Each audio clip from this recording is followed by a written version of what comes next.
રાજકોટમાં અવારનવાર તંત્રની બેદરકારી સામે આવે છે। સત્તામાં બેસેલા કેટલાય લોકો પર ભ્રષ્ટાચારના આરોપ લાગે છે, ત્યારે વધુ એક વખત તંત્રની બેદરકારી અને કૌભાંડ સામે આવ્યું છે, જેમાં મેયરથી લઈને ભાજપના કોર્પોરેટરની આંખ સામે કૌભાંડ થયાના આક્ષેપો લાગ્યા છે। નમસ્કાર, આપની સાથે ભગવતી વિશાવડિયા।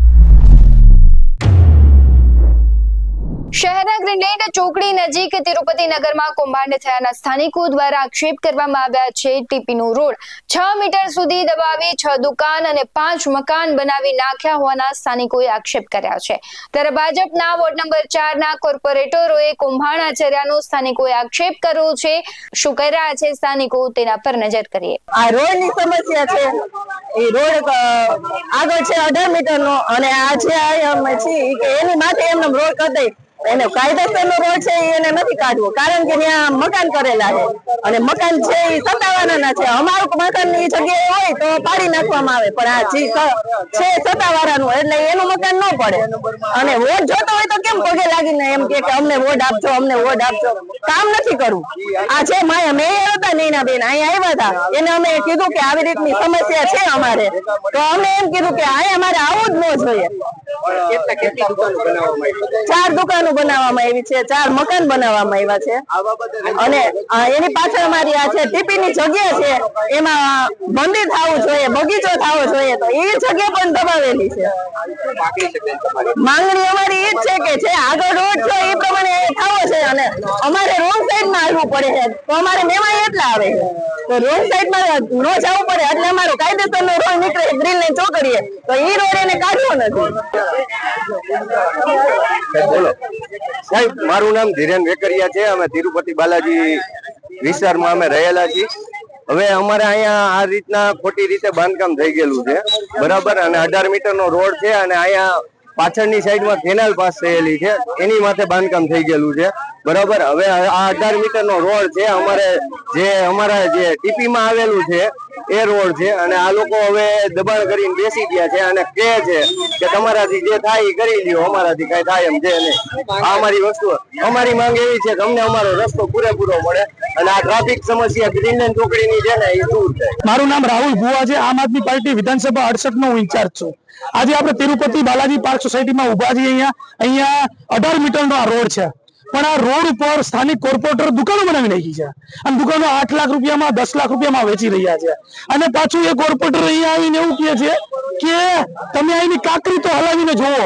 ત્યારે લોકોને ધમકાવતા નથી, એ રાજકોટના કમિશનરને ધમકાવી રહ્યા છે કે તમારામાં હિંમત હોય તો અહીંયા બુલડોઝર લઈને આવો, આ દુકાન અમે બનાવેલી છે, આ મકાન કેનાલ ઉપર, નીચે કેનાલ જઈ રહી છે અને કેનાલ ઉપર મકાન બનાવી દેવામાં આવ્યા છે।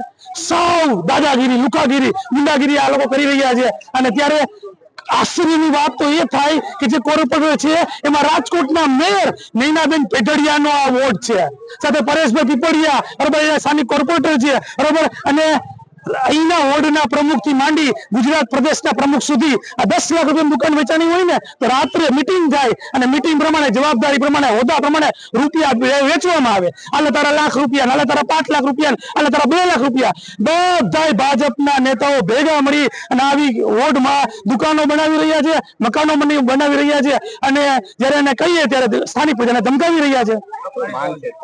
માંગ એટલી જ, કમિશનર જોવે, કમિશનર અહીંયા આવીને જોવે નકશામાં કે રોડ ઉપર છે, અધિકારીઓને અહીંયા આવી એરા મારી ગયા છે, એકવાર પાડી ગયા છે અને બીજી વાર ચણીને બનાવે છે અને વેચે છે, બરાબર, અને ધમકાવે છે। કાકરી નહીં લે તો રાજકોટના કમિશનરની જવાબદારી છે, આવતીકાલે જ અહીંયા આવે, સ્થળ વિઝિટ કરે બુલડોઝર આરે આવે। ઓલા હર્ષભાઈ કે બુલડોઝર આવશે તો ચલાવો બુલડોઝર, તમારા કોર્પોરેટરે અહીંયા દુકાનો બનાવેલી છે, મકાનો બનાવેલા છે, તમારામાં હિંમત હોય તો આ પાડીને દેખાડો। તમારા કોર્પોરેટર એવું કહે છે કાકરી નો લે, કાકરી શું વાત કરી રહ્યા છે? સમગ્ર રાજકોટની અંદર ભારતીય જનતા પાર્ટીના તમામ કોર્પોરેટરો પ્રજાના પ્રશ્નને ભૂલીને પોતાનો વિકાસ કઈ રીતે થાય અને પોતે કઈ રીતે ભ્રષ્ટાચાર કરી શકે એના માટે વ્યસ્ત છે। ત્યારે રાજકોટ શહેરની અંદર વોર્ડ નંબર 4માં પ્રજાએ જ્યારે વિરોધ કર્યો છે અને ટીપી સ્કીમમાં જે રોડ દબાવવાની વાત સામે આવી છે, પ્રજાએ રોષ ઠાલવ્યો છે અને ઇલેક્ટ્રિક મીડિયાના માધ્યમથી જે સમાચાર મળી રહ્યા છે એ બાબતે મેયરશ્રીએ તાત્કાલિક એ જગ્યા ઉપર જવું જોઈએ જો રાજકોટના પ્રથમ નાગરિકી પોતે હોય અને છે, ભારતીય જનતા પાર્ટીએ એમને મેયર તરીકેની જવાબદારી આપી છે, લોકોએ ભારતીય જનતા પાર્ટીને સારી એવી બહુમતીથી રાજકોટ મહાનગરપાલિકામાં બેસાડ્યા છે. જો એમના જ પદાધિકારીઓના નામ આવતા હોય તો પહેલી તકે એમને ત્યાં જઈ અને સ્થળ વિઝિટ કરવી જોઈએ, આવું સ્પષ્ટ અમારું માનવું છે.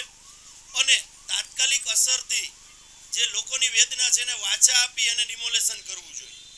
નાની નાની સોસાયટીઓની અંદર જ્યાં ગરીબ માણસો ઝૂંપડા બાંધીને રહે છે એને મોન્સૂન સિઝનની અંદર કમિશનર પણ નોટિસ આપી રહ્યા છે અને બુલડોઝરની વાત કરી રહ્યા છે. ત્યારે જે લોકો ભ્રષ્ટાચાર કરી અને સરકારી જમીનોને પચાવી અને એની અંદર મકાનો અને ઓફિસો બનાવીને વેચી નાખી હોય તો તાત્કાલિકપણે આ ભારતીય જનતા પાર્ટીના લોકોને સસ્પેન્ડ કરવા જોઈએ, જે લોકો આમાં સંડોવાયેલા છે, કોર્પોરેટરો હોય, અને મેયરે તાત્કાલિક રીતે એ રિપોર્ટ કરી અને ડિમોલેશન કરવું જોઈએ. હદ તો ત્યાં થાય કે મેયર નયનાબેન પેટડિયા આ જ વોર્ડના કોર્પોરેટર છે અને સમગ્ર કૌભાંડ પૂર્વ ટીપીઓ સાગઠિયાના રાજમાં આચર્યું હોવાની શંકા છે. ત્યારે એક વખત ડિમોલેશન પણ કરાયું છતાં ભાજપની વગના કારણે ફરી દુકાન અને મકાન બનાવી નાખ્યા છે. હાલમાં જ એક દુકાન ₹30 લાખમાં વહેંચી હોવાની માહિતી પણ સામે આવી છે અને જે આપણા મેયર છે રાજકોટના નયનાબેન પેટડિયા તે પણ તેના કોર્પોરેટર હોવાની માહિતી સામે આવી છે.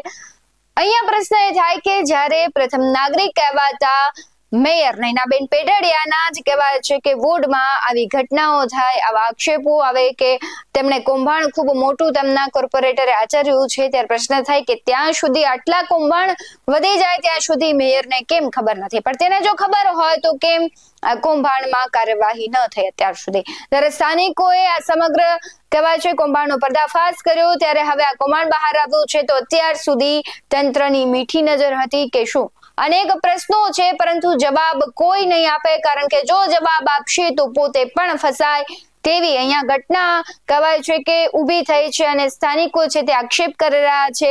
ત્યારે હવે તંત્ર છે કોર્પોરેટરો વિરુદ્ધ અને જે કહેવાય છે કે જવાબદારો છે તેના વિરુદ્ધ કેવી કાર્યવાહી કરશે તે ખૂબ મહત્વનું છે. આ મુદ્દે તમને શું લાગી રહ્યું છે કમેન્ટ બોક્સમાં જરૂરથી જણાવજો. આવા જ વધુ અહેવાલો સાથે ફરી મળતા રહીશું. તમે અમારી યુટ્યુબ ચેનલને સબસ્ક્રાઇબ કરવાનું, અમને ફેસબુક અને ઇન્સ્ટાગ્રામ પર ફોલો કરવાનું ભૂલશો નહીં. બાકી આવનારી અપડેટ્સ મેળવવા માટે આપ જોતા રહો BS9 TV ન્યૂઝ. નમસ્કાર.